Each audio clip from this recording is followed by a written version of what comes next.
Here I have HTC Desire 22 Pro, and today I'm going to show you how to enter safe mode on this device.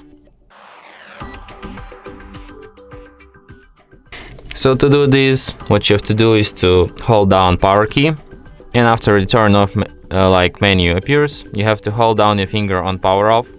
Then it proposes you to reboot to safe mode, just tap OK, and after that your device will be restarted in a safe mode. And as you can see here at the bottom, sign says safe mode, which is the proof that we are in a safe mode right now. So if you want to quit this mode, just restart your HTC and it will be restarted in a normal mode. And that's it. Thanks for watching.